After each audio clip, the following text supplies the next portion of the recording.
नमस्कार, स्वागत है आपका। मेरा नाम है विपिन बेबाक। हमारे साथ मौजूद है प्रोफेसर अरुणेश यादव, कांग्रेस के नेता हैं। स्वागत है साहब जी। बहुत बहुत धन्यवाद। अरुणेश यादव जी, रिजल्ट आ चुके हैं और दमदार तरीके से बीजेपी की वापसी हुई है महाराष्ट्र के अंदर। क्या हुआ? इसको और भी तरीके से देखा जा सकता है जी। हर सिक्के के दो पहलू होते हैं। अब आपने महाराष्ट्र वाला जिक्र किया, इसमें आपकी कोई गलती नहीं है, क्योंकि दुनिया यही कर रही है। नेशनल मीडिया सिर्फ महाराष्ट्र की बात कर रही है, लेकिन नेशनल मीडिया ये भी भूल रही है कि जब महाराष्ट्र का जिक्र हो रहा है तो झारखंड का भी जिक्र होना चाहिए, जहां पे प्रधानमंत्री, गृह मंत्री, बीजेपी के राष्ट्रीय अध्यक्ष सहित हेमंत विश्व शर्मा जैसे एक नाक को वहां भेजा गया। शिवराज चौहान वहां गए और वहां हिंदू मुस्लिम करने में कोई कसर नहीं छोड़ी गई।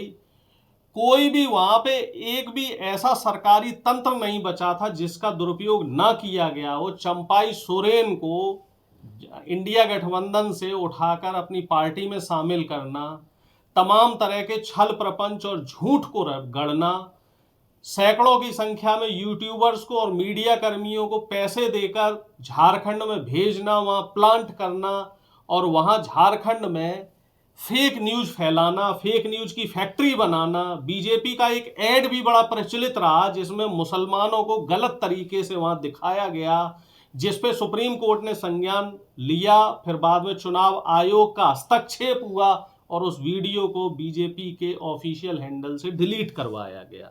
उसके बावजूद बीजेपी वहां चुनाव नहीं जीत पाई, चारों खाने चित्त हो गई। अब आ जाओ जी महाराष्ट्र पे, नहीं तो आप कहोगे झारखंड की बात कर रहे हैं। वो तो बात एक ही है, सवाल दोनों जगह के लेने थे, लेकिन बात पहले महाराष्ट्र की इसलिए करें भाई, आर्थिक राजधानी है तो महाराष्ट्र की इसलिए बात जरूरी थी पहले तो मेरा आपके चैनल के माध्यम से सीधा सा निवेदन है सरकार से कि महाराज 231 पे 230 पे ही क्यों रुक गए? जो बची हुई 50 सीटें थी वो भी आप ही ले जाते। ये फॉर्मेलिटी आपने क्यों करी?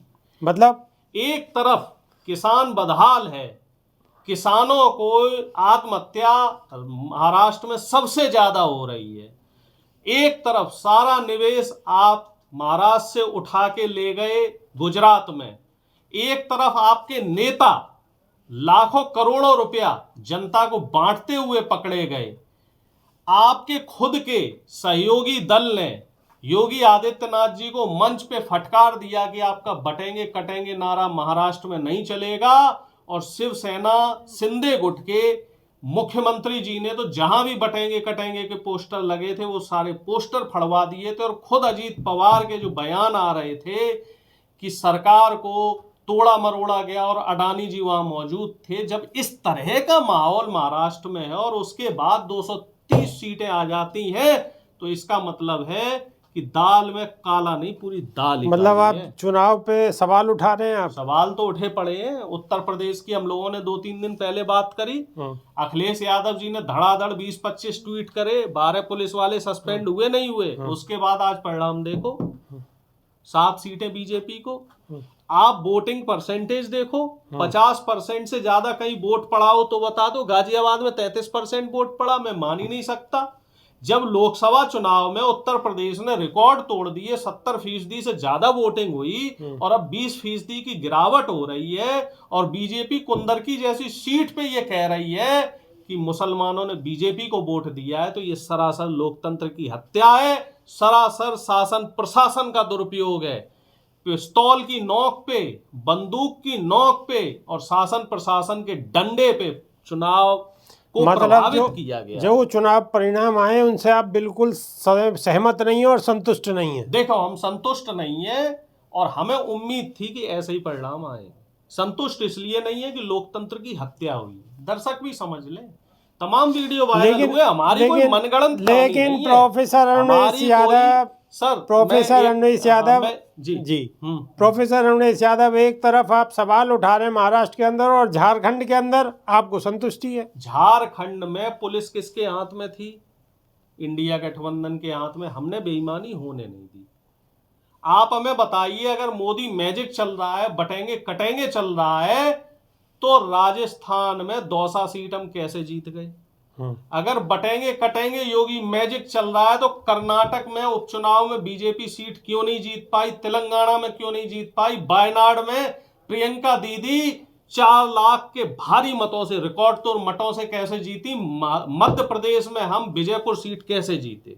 अगर योगी मैजिक, मोदी मैजिक चल रहा है, देवेंद्र फडणवीस जी बताएं और तमाम बीजेपी के नेता बताएं कि अगर मोदी मैजिक पूरे देश में चल रहा है, तो इन तमाम सीटों पे जो मैंने बताया है, आप सिर्फ महाराष्ट्र छोड़ दीजिए और उत्तर प्रदेश उपचुनाव छोड़ दीजिए, बाकी जगह मोदी मैजिक मतलब आप सीधा सीधा ये कहना चाह रहे हैं कि महाराष्ट्र के अंदर, क्योंकि वहां पर बीजेपी की सरकार थी, एनडीए की सरकार थी, इसीलिए वहां पर ये सारा सब कुछ रचा गया है। आप ये सवाल उठा रहे हैं आप? नहीं, सवाल नहीं उठा रहा हूं मैं, तो आपको पूरे प्रूफ दे रहा हूं।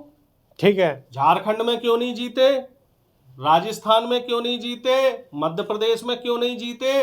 क्योंकि महाराष्ट्र देश की आर्थिक राजधानी है। मोदी जी धनबल तनबल मनबल, यानी कि साम दाम दंड भेद और नीति लगाकर किसी भी तरीके से महाराष्ट्र को हारना नहीं चाहते थे। इसीलिए मोदी जी ने और बीजेपी ने पूरा शासन सत्ता का दुरुपयोग किया और चुनावों को प्रभावित किया। और मैं तो फिर एक बार यही कहूंगा कि 50 सीटें इंडिया गठबंधन के लिए क्यों छोड़ दी मोदी जी? 280 की 80 सीटें आप ले जाते, आप विपक्ष को विधानसभा में बैठने लायक ना छोड़ते। नहीं तो अब क्या रणनीति बनाई है इंडिया गठबंधन ने? रणनीति वही है, जनता के जो मुद्दे हैं उन मुद्दों पे सवाल होगा, और सोमवार से यानी कि 25 तारीख से लोकसभा का शीतकालीन सत्र शुरू हो रहा है। भाई साहब, मोदी जी देखना बैठने लायक नहीं रहेंगे। जिस तरीके से इंडिया गठबंधन के सांसदों ने पहले इनकी नाक में दम किया था, इनसे सवाल किए थे महंगाई को लेके, बेरोजगारी को लेके और इनकी मोनोपोली को लेके, वो वही सवाल किए जाएंगे और दुगनी तीव्रता से किए जाएंगे। अब ये सोचें कि महाराज जीत गए तो हमने कोई बहुत बड़ा किला फतेह कर लिया, ऐसी बेईमानी की जीत नहीं होती। ठीक है अरुणेश यादव, एक सवाल हो रहा है, लास्ट एक सवाल है जी। सवाल ये है कि महाराष्ट्र में बीजेपी जीती, ठीक है, एनडीए जीता, कोई नहीं, उधर एक प्रदेश में आप भी सत्ता में आए तो हिसाब बराबर हो गया। ठीक है, महाराष्ट्र बड़ी जगह है, मान लिया आर्थिक राजधानी है, लेकिन लगभग एक जगह दोनों को प्राप्त हो गई। लेकिन कहीं ना कहीं बीजेपी इसे जश्न के रूप में मना रही है और कांग्रेस कहीं ना कहीं रो रही है। नहीं, ऐसा नहीं, ये तो देखिए मीडिया परसेप्शन। लोगों को कहीं ना कहीं जो अपने समर्थक हैं, अपने वोटर हैं, उनको कहीं ना कहीं वो उनके अंदर हताशा है। पार्टी उन्हें मतलब दिखा नहीं पा रही है। पार्टी खूब दिखा रही है, लेकिन दिखाने का जरिया क्या है? मीडिया। मीडिया को सुबह से ये प्लांट किया गया है कि कांग्रेस में मातम छाया हुआ है। मैं भी कांग्रेसी हूँ, किसी को शक है तो बताओ, मेरे चेहरे पे आप बताओ कहीं शिकन मात्र है? हाँ, महाराष्ट्र हारे, लेकिन वो बीजेपी की नैतिक हार है। हम जनता के मुद्दे अब भी उठा रहे हैं, आगे भी उठाते रहेंगे। बेईमानी करके जीतना कोई जीत नहीं होती। मोदी जी से मैं कहना चाह रहा हूं और योगी जी से, मतलब आप सीधा ये कहना चाह रहे हैं कि बेईमानी है? बेईमानी है। मैं क्या कहना चाह रहा हूं? प्रत्यक्षम किम प्रमाणम। राष्ट्रीय महासचिव विनोद तावड़े जी पैसे बांट रहे हैं खुल्लम खुल्ला। उज्ज्वला जो कौन सी लाडली बहना योजना के तहत दिवाली पे 3-3 हजार रुपए बांटे गए। सरकारी मशीनरी का दुरुपयोग किया गया है। चुनाव आयोग मौन बैठा हुआ है। हिंदू मुस्लिम के नारे लग रहे हैं, बटोगे कटोगे के नारे लग रहे हैं। किसानों की सुनी नहीं जा रही, युवाओं की सुनी नहीं जा रही। जो जरूरी मुद्दे हैं उस पे बात नहीं हो रही है। बात किस पे हो रही है? कांग्रेस को कोसा जा रहा है, इंडिया गठबंधन को कोसा जा रहा है, मुसलमानों को कोसा जा रहा है, और फिर कह रहे हैं कि साहब संविधान सुरक्षित है। ऐसे कैसे सुरक्षित है? ऐसे हम मोदी जी की बात थोड़ा ही मान लेंगे।